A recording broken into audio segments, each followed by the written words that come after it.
Team India star cricketer Virat Kohli గ్రౌండ్లోకి అడుగు పెట్టాడంటే రికార్డులు సలాం చేయాల్సిందే.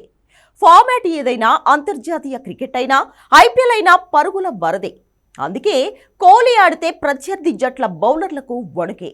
ఇటీవల ఛాంపియన్స్ ట్రోఫీతో విరాట్ తన ఫామ్ను మళ్లీ అందుకున్నాడు. ఇప్పుడు మరో వారం రోజుల్లో ప్రారంభమయ్యే ఐపీఎల్ కోసం విరాట్ కోహ్లీ రెడీ అవుతున్నాడు. ఈ క్రమంలో సీజన్ ముంగిట అరుదైన రికార్డ్ కింగ్ ను ఊరిస్తోంది. కోహ్లీ ఐపీఎల్లో మరో సెంచరీ బాదితే టీ20 క్రికెట్లో భారత్ తరపున 10 సెంచరీలు బాదిన తొలి ప్లేయర్ గాను నిలుస్తాడు. అలాగే బాబర్ అజాం అత్యధిక సెంచరీల రికార్డును సమన్ చేస్తాడు. ప్రస్తుతం టీ20 క్రికెట్లో భారత్ తరపున అత్యధిక సెంచరీలు నమోదు చేసిన ఆటగాడిగా కోహ్లీ కొనసాగుతున్నాడు. అందులో 8 ఐపీఎల్లో బాధగా 1 అంతర్జాతీయ క్రికెట్లో కొట్టాడు. 2022లో టీ20 ఆసియా కప్లో ఆఫ్ఘనిస్తాన్పై బాదాడు. ఓవరాల్గా అత్యధిక టీ20 సెంచరీలు బాదిన ఆటగాళ్ల జాబితాలో క్రిస్ గేల్ అగ్రస్థానంలో నిలిచాడు. ఆ తర్వాత పాకిస్తాన్ బ్యాటర్ బాబర్ అజాం 11 శతకాలతో ఉండగా విరాట్ 9 శతకాలతో 3వ స్థానంలో కొనసాగుతున్నాడు. విరాట్ కోహ్లీ గత 17 ఏళ్లుగా ఒకే ఫ్రాంచైజీకి ప్రాతినిధ్యం వహిస్తూ నిలకడగా రాణిస్తున్నాడు. ఇప్పటికే రన్ మెషిన్ ఈ రిచెస్ట్ క్రికెట్ లీగ్లో చాలా రికార్డులను ఖాతాలో వేసుకున్నాడు. ఐపీఎల్ చరిత్రలో అత్యధిక పరుగులు చేసిన ఆటగాడిగా ఉన్నాడు. 252 మ్యాచ్లలో 8 శతకాలు, 55 అర్ధ సెంచరీలతో 8004 పరుగులు చేశాడు.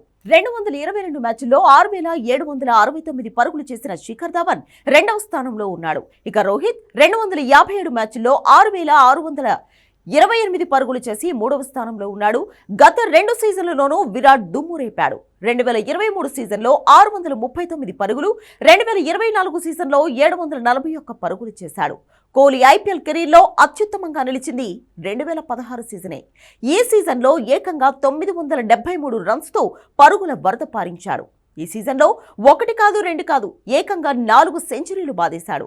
అలాగే కోహ్లీ సెంచరీలు సాధించిన సీజన్లను వరుసగా చూస్తే 2019లో 1, 2023లో 2, 2024లో 1 శతకాలు సాధించాడు. 2008 ఏప్రిల్ 18న చిన్నస్వామి స్టేడియంలో కోల్కతా నైట్ రైడర్స్ పై ఆర్సీబీ తరపున కోహ్లీ ఐపీఎల్ అరంగేట్రం చేశాడు. ఆ మ్యాచ్లో అతను 1 పరుగుకే అవుట్ అయ్యాడు. కానీ ఇప్పుడు 86 ఇన్నింగ్స్ల్లో ఆర్సీబీ మాజీ కెప్టెన్ స్టేడియంలో 22 అర్ధ సెంచరీలు మరియు 4 సెంచరీలు కొట్టాడు.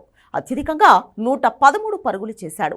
అంతేకాదు కోహ్లీ ఒక్క చిన్నస్వామి స్టేడియంలో 3400 కంటే ఎక్కువ పరుగులు చేశాడు. 700 పరుగుల మార్కును అధిగమించి క్రిస్ గేల్ రికార్డును కోహ్లీ సమన్ చేశాడు.